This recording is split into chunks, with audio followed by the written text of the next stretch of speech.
All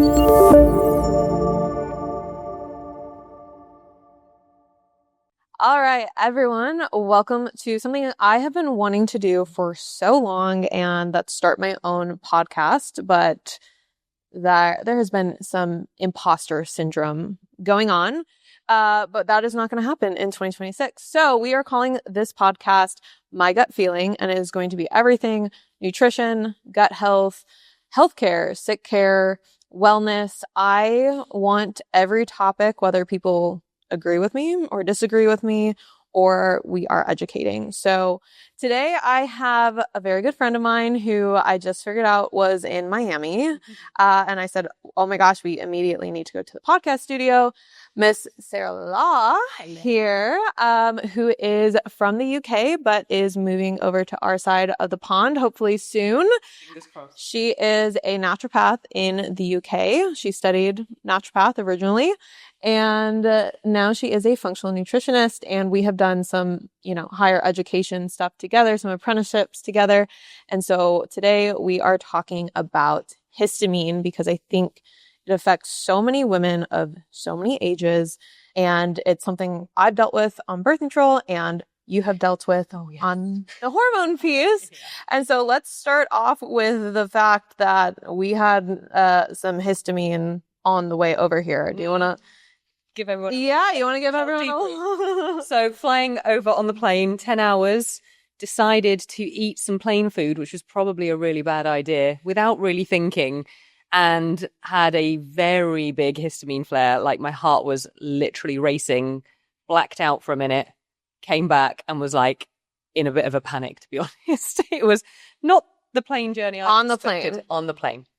Yeah. On the plane. So you were the person who they were like, is there a doctor on board? Well, I should have been, but I kind of was like, I don't want to make a scene, so I'm just going to sit here and pretend nothing is happening. And then Ben was like, are you all right? And I was like, no. Yeah. So that was what happened. Really fun times. So that happened. Then she got here and I got a message on WhatsApp saying, hey, this is happening. And I had to call an ambulance at Whole Foods. It's been a good trip so far. It's been a good trip so far. But on the way here, we were talking about something that is really important. My goal for this podcast today is, one, understand histamine, right? Understand all the ways that histamine can kind of present itself. And also talk about the steps that might be happening that are driving a flare, right? Something that you and I have learned in the past year is more so genetics and nutrigenomics. Those are things that we both use. Some of our mentors have used and taught us on. So understanding the immune system, understanding some of those genes, but you can have those genes and, the trigger on the gun is not pulled. So, and the car on the way here, I asked Sarah, I said, are you stressed? And she was like, well, yeah. No, but yes. No, but yes, right? So especially in the United States, I think, and it can be like this in the UK too, but, we're working so hard that piece, I really do believe that piece is kind of at the forefront. That balance of, I'm not going to go down the whole cortisol moon phase trend or anything else, right? But understanding where you are at with your nervous system. And it's crazy, right? Because you're on the internet and it's so convoluted with, okay, well, I got to fix cortisol first. I got to fix the liver first. And I got to do da da da da. So let's break down histamine as a signaling molecule first. And then let's kind of dive into the steps that we need to take. Yes, for sure. So, okay. So histamine is normal, right? It is baseline normal. There are times when your body is going to make too much of it, not be able to break it down, or you're intaking too much of it, right? And there's a lot of things that are going to play a part in that. One of them we already talked about was stress. Another them we also kind of touched on is genetics. Sarah here has a lot of experience on the hormone side of things. So from your experience, and then I can kind of wean in from mine, because I've also had a lot of histamine stuff this past year, and I've definitely seen it in my mom. But from your experience, what's kind of the 1, 2, 3 with the hormones that you see come off balance, and then you see all these histamines. Yeah, for sure. And it's interesting because I think when we think about histamine, so many people just think, oh, rashes and hives and like swollen eyes or hay fever type symptoms. And it's so not that. There's such a like array of symptoms from like palpitations, like what happened to me, like my heart was literally racing like I was going to black out again in Whole Foods, which is never a good idea.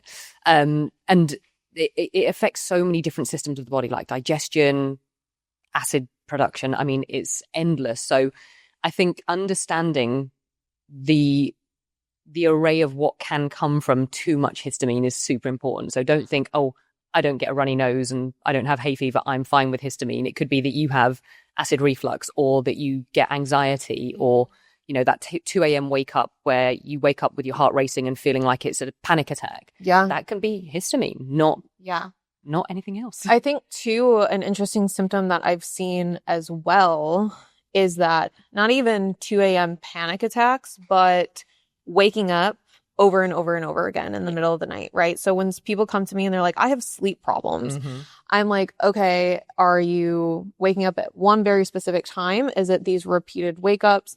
Is it a situation, where you're getting up to go pee every time? Like, is it blood sugar? Or is it just like constant, alertness that's going on? Because there's a lot that we can do with food to help understand that too. But we have to understand that there's different histamine receptors, right? You have H1, H2, H3, and H4. And I have my little outline here, guys, so bear with me, because mast cell and histamine and putting it all together is a lot of information. So H1, vessels, smooth muscle cells, sensory nerves, airways, GI tract, central nervous system. So this is what you're really looking at with flushing, hives, itching, swelling, wheezing, cramping, those types of things. So, for example, last week I was going to push some detox, right? And I definitely, actually, this is kind of, I don't even want to blame detox per se, because I used a cleanser. It was almost like contact dermatitis. It was a brand new cleanser, but I started essentially like welting and getting, that raised hives, right? And so H1 blocker, Benadryl, did the job, right? But we have to understand kind of what's helping and what's hurting on what receptor. So H2, parietal cells, that's in your gut, cardiac tissue, smooth muscle, immune cells. You're looking at reflux and upper GI discomfort, nocturnal bloating, right? So at night more so, and distension, palpitations. This is me. Cramping after meals. So again, at that point, are we considering food as a source?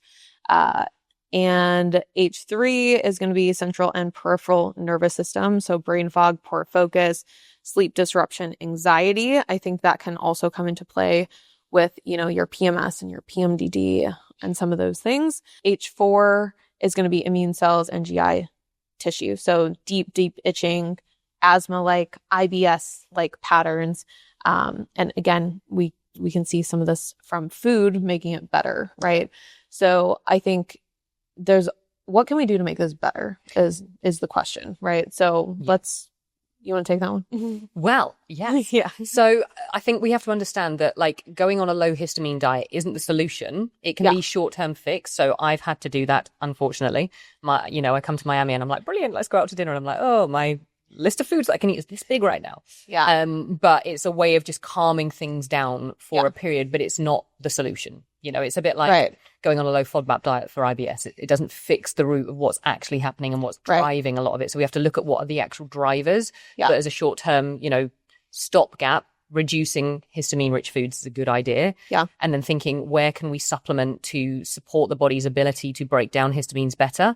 So we were talking about this earlier, weren't we, with like DAO enzyme. So that is produced in the gut lining. So if we have, a poor mucosal barrier and we've not got enough ability to produce that DAO, then we're going to run into issues. So by adding in things like some DAO enzyme around food, that can just help calm that mast cell histamine response down. Yep. And then I love things like luteolin. I know you're a big fan of PEA. Me too. Big fan of PEA. Yeah. And it's one that doesn't really get spoken about that much in the terms of like, histamine responses as much, but it's I feel like as far as immune system modulation, it can be really, really helpful. And I know you and I were talking about peptides in the car, right? Everyone is on the peptide train right now. And honestly, I think a lot of them are great, but I've also seen, do your due diligence, one, of your own body, two, of where you're actually getting these peptides, right? Because if they're not sourced well, your body may actually react to that peptide and drive a flare, right? And so I have seen that happen a lot. Or if you've been taking an immune system peptide, right? I've seen LO37. I've had a couple people who, were traveling, lost the bile, came off of it too quickly, didn't wean off of it, and then had this immune reaction because I think it's, and I can't necessarily speak to this because I haven't been on a biologic, but I do believe, if you just like skip a dose and your or think of steroids, right? If you've been suppressing your immune system with steroids and then we have this like rebound effect, I do believe you can have something very similar. Sure. Like the body is smart, and it's like, whenever you manipulate anything, there's always going to be some kind of consequence at some point in the body. So it's, and the thing, like you said, with peptides now is, people are going anywhere and just grabbing them without knowing what they're actually doing to their system. So like thymosin alpha 1, yes, it's an immune modulator, but is it pushing a certain phase of the immune system? And then if you can't recover from that properly, you're going to have a massive flare from it. Yeah. And that also comes back to genetics, right? Like, what genes do you turn on quicker? Do you turn on inflammation quicker than you turn off of it? Is it flip-flopped? Are you blocked all around, right? Yeah. And I think, when we talk about genetics load the gun, your lifestyle, everything pulls the trigger. And we need to consider, I always tell people what happened 3 years ago, right? And for most of us, we're seeing all these things happen. COVID happened. We're at this point, right? 5 years ago, like we were talking in the car and you're like, well, COVID ruined my life. COVID ruined my life, right? And I got COVID. I had gut issues after that. I then had to get the COVID vaccine. I ended up getting the J&J vaccine. And I will tell you guys that the immune system remembers, okay? So when you typically have a flare of some sort, like my flares typically happen in my hands. So it was my knuckles. They basically I had pictures. They were like calcified knuckles. And they were very, very painful. ANA is a very general test for autoimmunity, but it was high, right? Some of my inflammation markers were higher. My insulin was actually higher at the time too. So from a metabolic standpoint, I wasn't necessarily in the best spots. And then this past year, just going back to the hormones, right? I had been on birth control for 16 years and I developed this perioral dermatitis that I could not figure out. It kept moving and moving and moving and moving. But when you look at a lot of different things, we have to look at the gut. So I remember my husband being like, also, I have this ball behind me. No, you guys don't see it. Just a ball. No cushion. It's making upright. Yeah, it's making me sit up straight. I have my husband who was like, you have all the tests available to you. Test your gut, do an MRT, right? And so I do want to say that I probably dealt with the perioral for 2 years. Coming off the birth control and coming off Spiro helped me significantly. So just to give people, a little bit of rundown, because I know everyone's listening being like, okay, well, could it be this? Could it be this? Could it be that? Like we're constantly looking. My theory in the past is I have had H. pylori. I've had a significantly hard time increasing HCl. Yeah, me too. I've always had that, right? Because if you're not healing and sealing in a really aggressively, especially for my type A, high performers, right? you almost, in my opinion, we all need gut lining support, right? At pretty much all times, because getting way too stressed out, slamming a lot of caffeine, you keep ripping open the wound. Yeah. Right. So then you try to add HCl and you can't because HCl is going to drive more histamine. Right. And then we're just like back in this weird feedback loop. Yeah. The amount of clients I've actually had that with where I thought we were in a good place to add in HCl, and Yeah. then they've had horrific reactions and actually, been like wiped out for a day and like, what happened? And I'm like, yeah, that was a histamine reaction. You need a bit more gut lining support. And that's why we always need to also start very small, right? So if you are going to do an HCl challenge, basically that's when you build up HCl or exogenous HCl, right? Betaine HCl. We want to go at a very small amount, right? And onboard it every couple days. You'll increase it until you get this little burning in your tummy. Or if you are having reactions, then we need to back down, right? And maybe go with a different digestive enzyme over raising stomach acid. But we know that upper GI healing is absolutely needed at that point in time. But on top of that, it's not just taking the supplement. It's, okay, I got to make a lifestyle adjustment. Maybe I don't slam 4 coffees a day. Maybe I shut down work after this. 10:30 p.m. Yeah, right. Maybe I hire out. I, have different boundaries. Obviously Sarah's in ECA. She's murdering it, by the way, killing it. And I was at Justin Mahaley's last week, and I was listening in on the agency calls. And even when we're setting schedules, right? It's like, start work, make sure you're taking care of you in the morning. And then you're starting your deadline of, okay, I'm starting calls at 10 or 11, right? So I can get everything that I need to get done for me in the morning, and then I can focus on the business. And I think that's so, so, so important. And I'm a little bit excited to move to Dallas so that I don't need to walk my dogs for an hour every morning. I'll have a yard to help with that. So my big thing is I did have H. pylori. I had a hard time bringing up stomach acid, which you need to do. You need to understand a GI map can tell you about digestive dysfunction.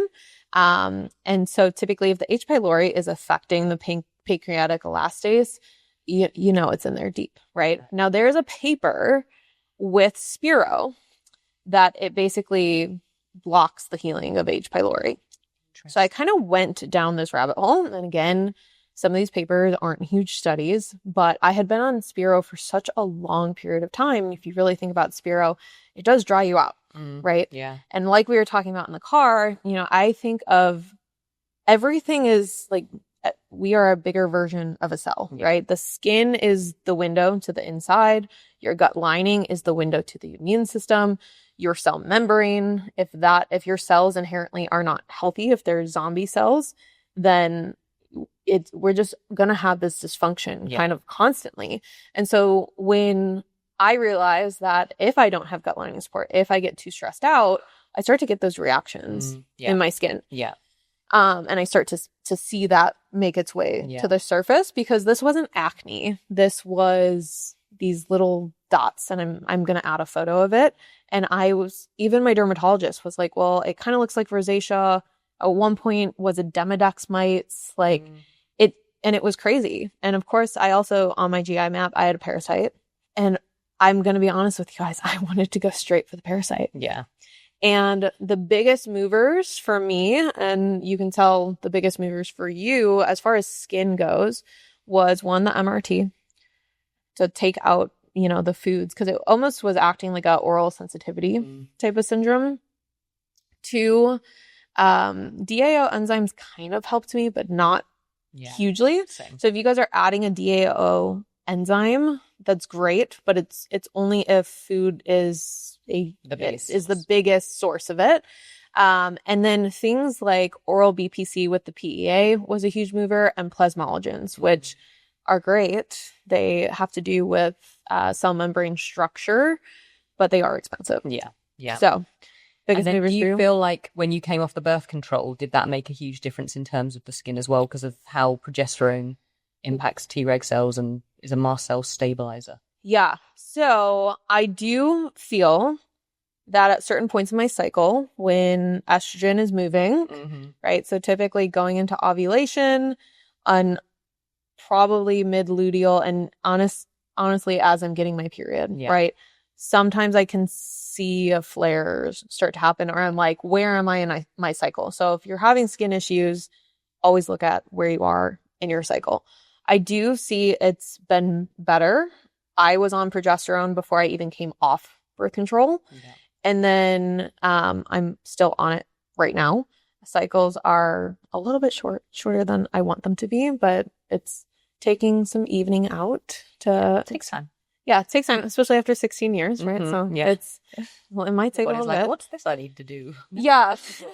Yeah, like let's go through puberty at 30. And so I would say that two big things happen, and just because I want to be fully transparent on the internet that we have been talking about, I actually I was looking at my sex hormone binding globulin. So I got labs before I went off birth control, got labs after I went off birth control. And my SHBG, sex hormone binding globulin, which basically will bind up excess hormones, that was over 350. Wow, I thought mine was high. That's high. That's high, right? So I like to see it like 75-ish, right, for females. So after 6 months of being off birth control, I redid my labs and it was still at a 120. Or it might have been even higher than that. But I'm just like, okay, I'm fed up, right?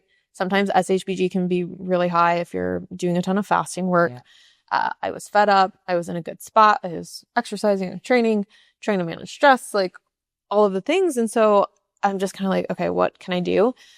If you use Anavar, oxandrolone, you can push through that SHBG. So I was like, I'm going to give it a go. And to be honest with you, my energy was great.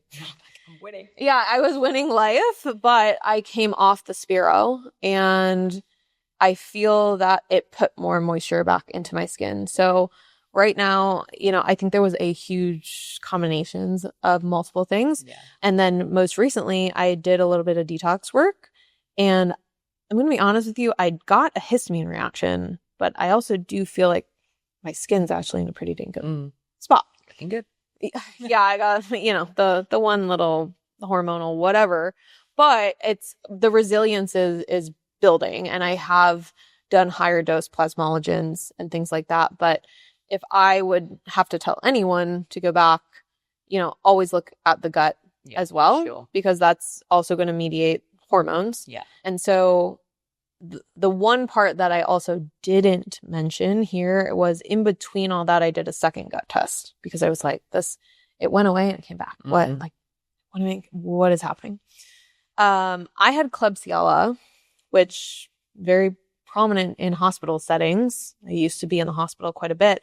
Klebsiella, I'm convinced, and I was talking to Sonia about this the other day, and she's like, I think at the end of the world, the ones standing are going to be PCOS girlies and those with Klebsiella.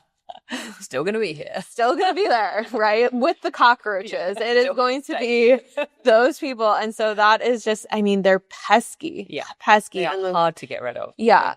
But I think, the bacteria, Morganella, Pseudomonas, Klebsiella, it can be so inflammatory. Yeah. And so such a big trigger. So fingers crossed that we're getting to be in a better spot. This is why I've just run another GI map to see, because I'm like, there is something going on in here, and I have a suspicion there's some H. pylori going on for me, because there was before, and I'm like, did we clear it properly?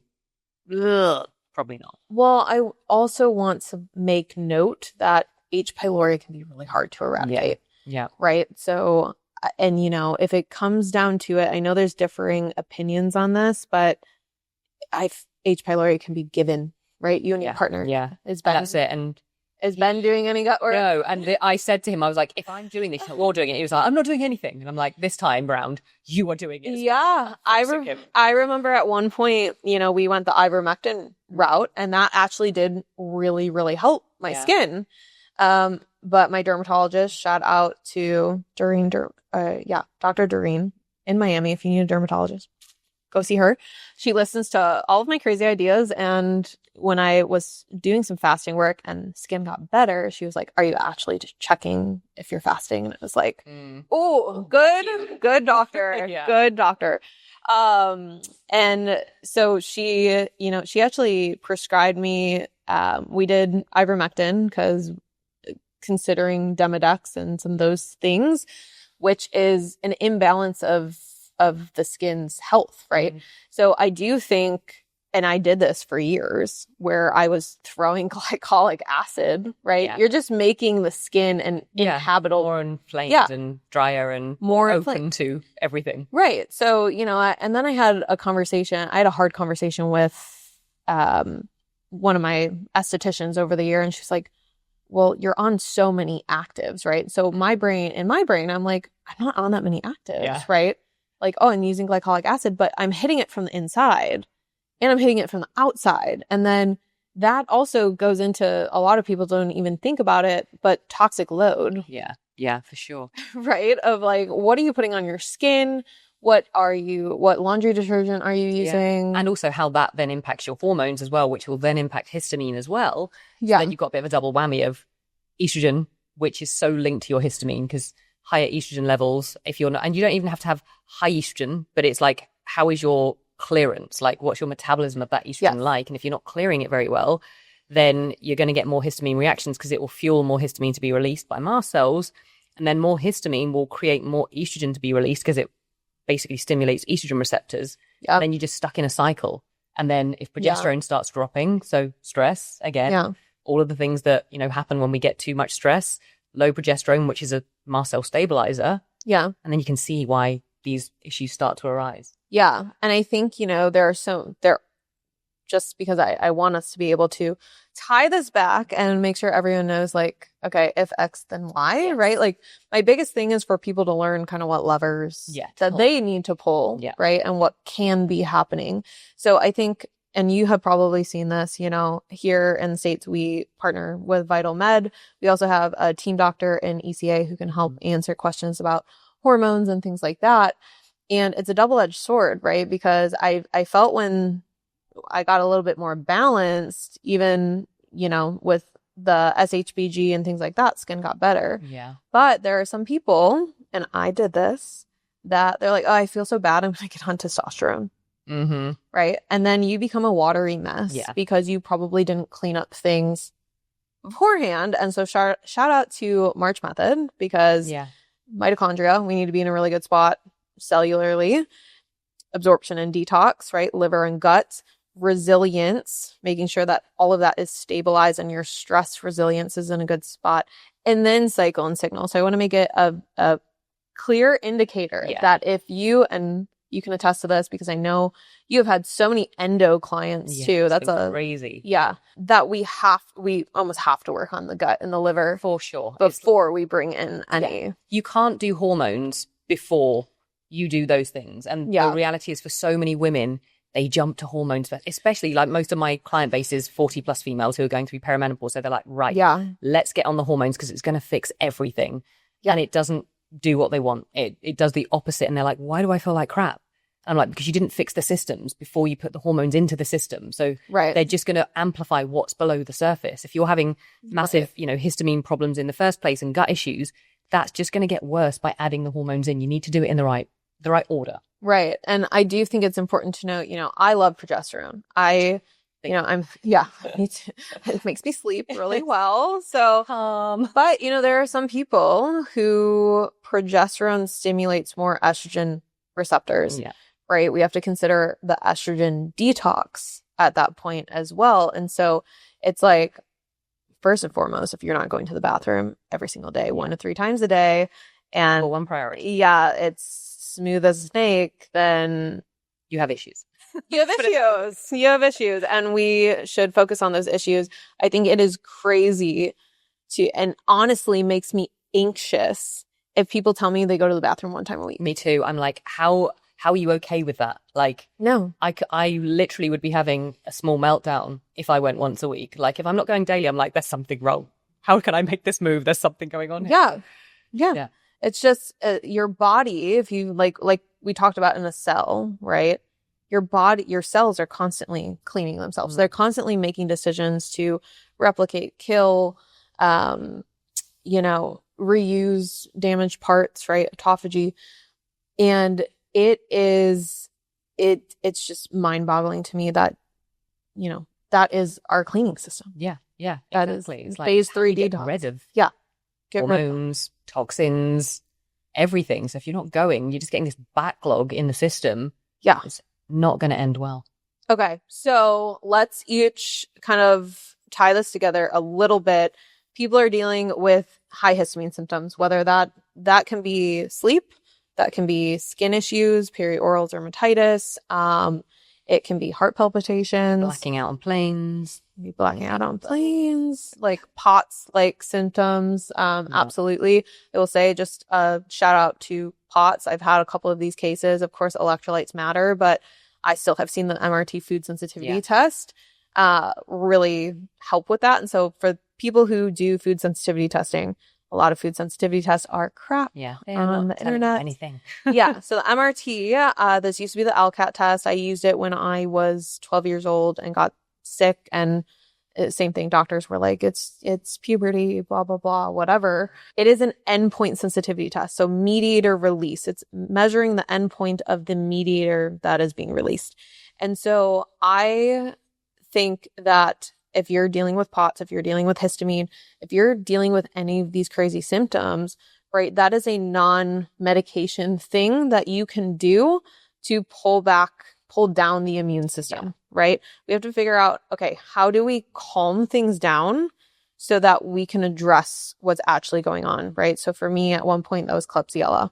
That was probably H. pylori, right? Yeah. So we have to understand that first. Because if you're going to have, you're most likely through a healing journey going to have some flares, like mini flares. They're part of the process. We have to get used to them, but you don't want to be wiped out or, having small heart attacks on planes. So it's like you have to be able to pull things down to be able to move forward. Yeah. Yeah. So what would you say is first mover? Oh, there's a question. So I think the first part is stabilizing those mast cells, like finding the things that help with stabilization. So things like the PEA, the luteolin, the vitamin C, nettle. I love nettle tea. It's just like a quick, easy one. I'm like, drink as much nettle tea as you physically can in a day. That's going to help with those that stabilization. So I think once you can stabilize things a little bit, then it helps your body be able to be a little bit more resilient, which means that when you do go into the work that you need to do to fix the actual roots of what's going on, you've got some stabilization behind everything that you're doing, and the stress part of it. Yeah. Huge. In complete agreement, right? So if you are dealing with histamine, I want you to understand your patterns, right? What part for females, what part of your cycle is it in? Is it after a food? And that a food sensitivity can still be 3 days after you eat the food, right? So understanding when that's occurring. Are you completely stressed out? That was happening. Dane had to call me out on it, being like, do you know what you just worked on basically for X amount of time? And he's like, you're so stressed out. And that is going to set off this downward cascade, right? But please, please, please stabilize. Whether that's cell membrane stabilization, fatty acids. We talked about the PEA. I love plasmalogens. That's been a huge mover for both myself, my mom, one of my mentors, Alex Kiekel. You guys can look him up.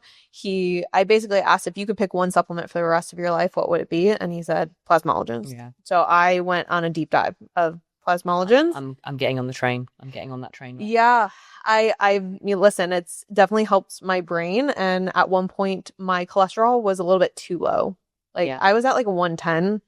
And triglycerides were at 36. And I feel like a cardiologist would be like, that is great. Yeah. And you're like, no. But energy felt so unstable. So I feel like looking at lab numbers as just, cardiology and health versus lab numbers and cellular energy and the metabolism are two separate things, depending on the person, right?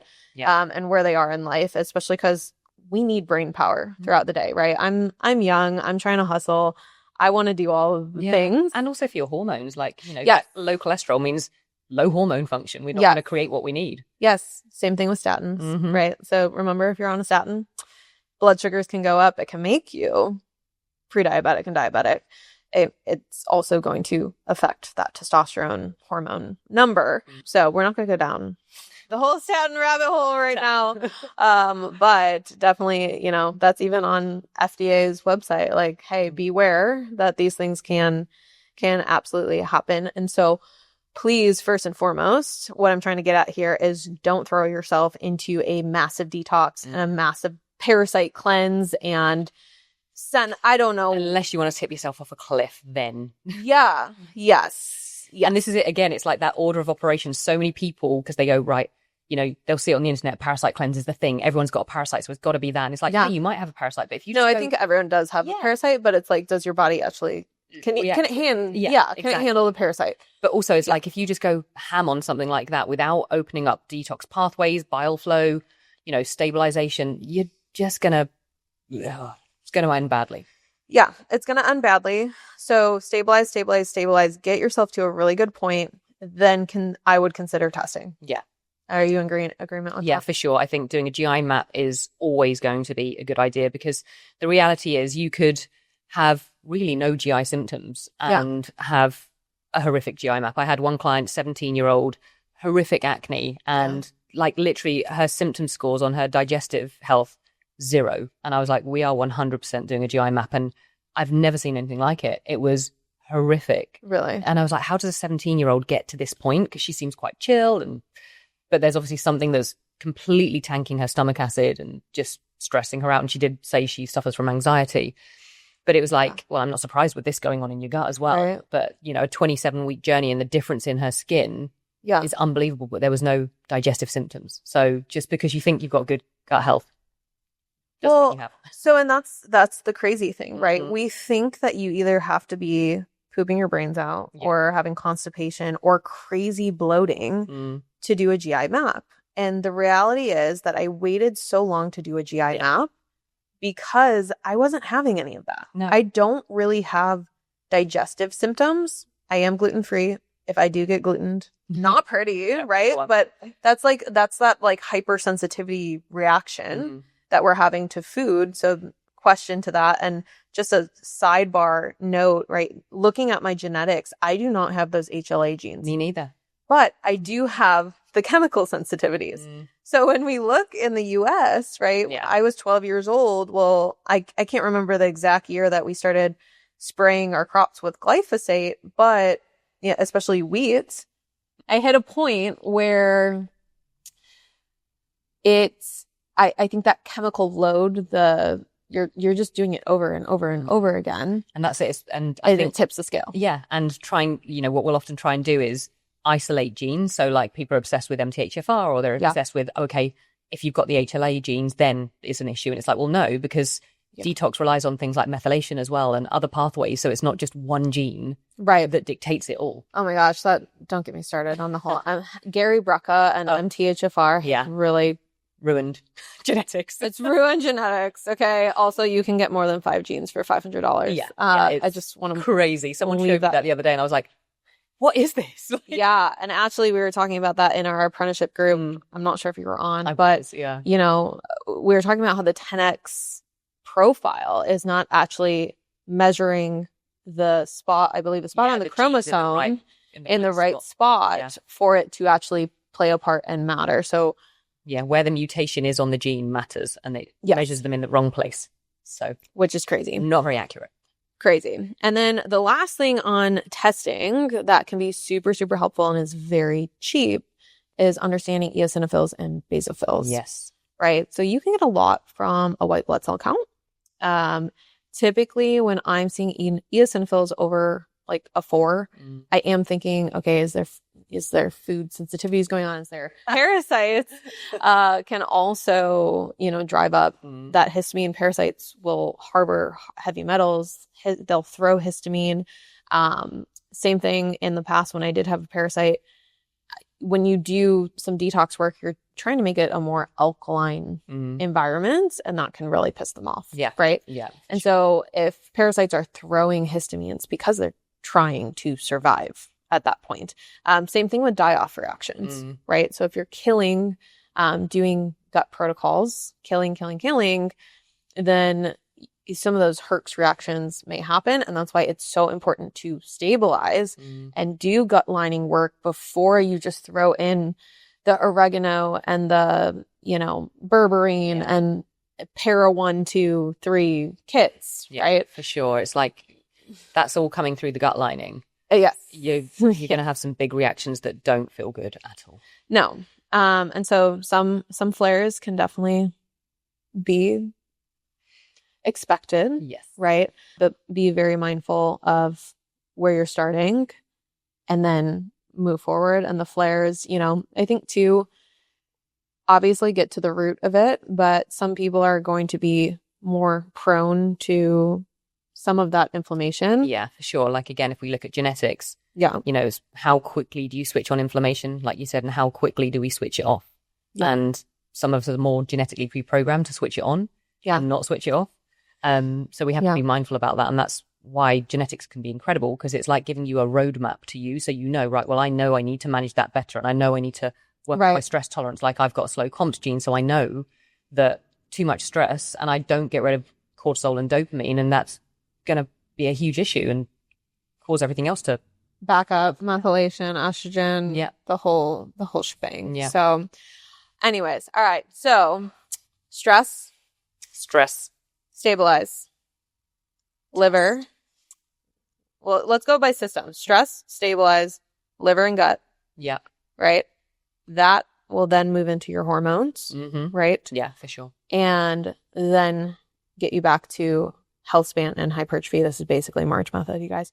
But getting you back to your blueprint, how you need to live your life, things that you need to watch out for. I'm going to be honest with you guys. I never plan to eat gluten ever again. No. It's just... Our relationship's over. We're done with that. Yeah. But... sad sometimes. I'm like, I do like a bit of sourdough, but... Yeah. No. It's a no. Gluten-free sourdough. Yeah. But when in doubt, test, don't guess. And we are both here for you to help on the functional side of things. Doctors can absolutely help on that stabilization side of things too. I always say, I don't know how you feel about this, I always say I want a blended system. For sure. So we can work in collaboration in such a good way when we have those conversations and we trust what each other does. Yeah. And, obviously your nutrition. Oh, one thing we didn't talk about, and we'll just add a tidbit and then we'll kind of wrap this up. But if you are having histamine reactions, you also need to pay attention to your training. Yes.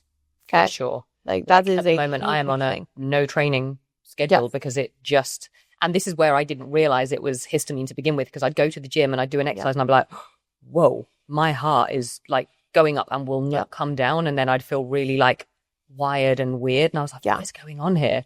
And then realized it was histamine. Yeah. So we need to understand too that if you're in a gut protocol, right? And there's a lot of people who chat GPT gut protocols. Yes. And I'm going to be honest with you guys, gut protocols can be finicky, right? You can experience symptoms, die off symptoms, need to push harder, need to pull back. Like it can be finicky, right? Yeah. And so, but if your diet, if you're doing any sort of functional protocol, and this is where I see naturopaths miss, right? They're throwing supplements at a problem, but we're not necessarily addressing the diet side of things. Yeah. And diets can be used as tools. So I'm never going to be the person who's like, do carnivore for the rest of your life. No. But carnivore for a very specific reason could be good. Keto for a very specific reason could be good. MRT foods, right? Other point here, food sensitivity testing should not be used for the rest of your life. You can take a food out for 6 months and the likelihood that you can add it back in is actually pretty high. Yeah. And that will change. So do not use one test for the rest of your life. I always say to people, it's like walking on a broken leg. Like when you're going through a healing journey, you have to have that period where you have the cast on, you sit down, you rest it, you do the rehab, and then you go out and live pretty normally as long as you're just a bit mindful of it. Yeah. That's what healing a gut or anything in the body is like having those periods of just like full in focus, get it in a good place, do the rehab, come out, and now just be mindful of, like we are, gluten-free, but being able to live normally. Yeah, like gluten-free, but I'm still gonna enjoy the flourless chocolate cake. I do it, right? Or, okay, I'm in a flare right now, maybe I'm gonna go 7 out of 10 in the gym. Yeah. Right? Exactly. Or maybe I'm gonna go for a walk today because my stress is so incredibly high and I feel like I'm close to a flare, right?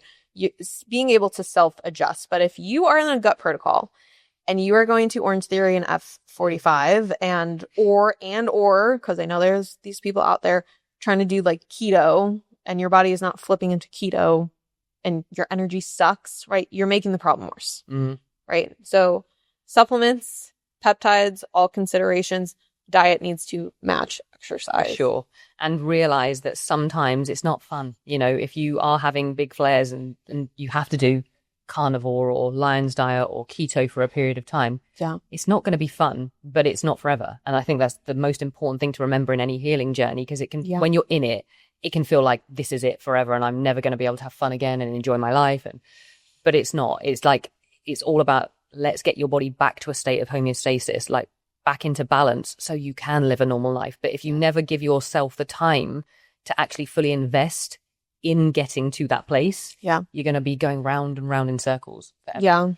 Especially like starting and stopping too. Yes. You know, some people come to me and they're like, I want to fix my gut. And it's like, okay, something I do want to say is if you want to fix your gut, but you're going to still keep drinking on the weekends, it's not going to work. It's not, right? There does need to be a time of more seriousness. Because we don't want to keep breaking the scab open, right?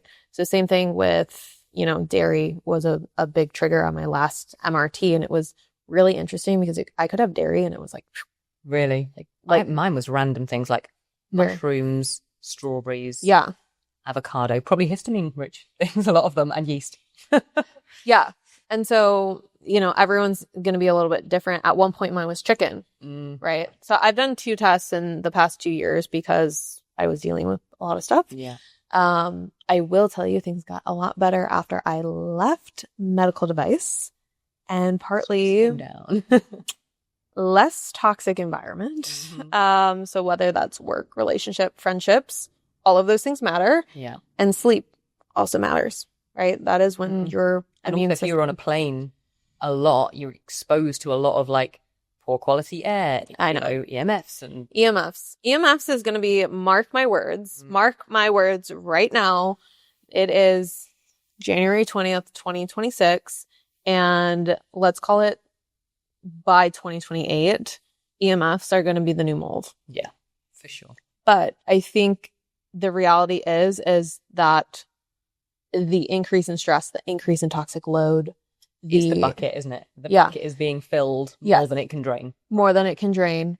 And then we're starting to see all of these things. Because I truly believe that the body should be able to deal with mold, or it should be able to deal with EMF. Well, if you think about mold as well, it's been around, you know, for forever and a day. And we didn't have like great ventilation in houses and stuff like that in the dark ages. You know, it's just, so why now? Why now is it happening? And it's because people's buckets are too full. They can't detox. They're stressed to the high heaven.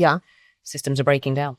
Well, all right, guys, that was a lot. So I hope you guys learned a lot on the first episode of the My Gut Feeling podcast. If you guys have ideas or questions or things that you want to add, we will absolutely drop some of our favorite products or things that have been used. And we have Elite Functional Health here to help you if you're struggling with any of these things. And Sarah has her company as well. I do. Optimized Female. Optimized Female. And we are both here to help you with any questions. We'll drop Instagram links below if you guys are interested in following for more. And thank you for tuning in. Thank you.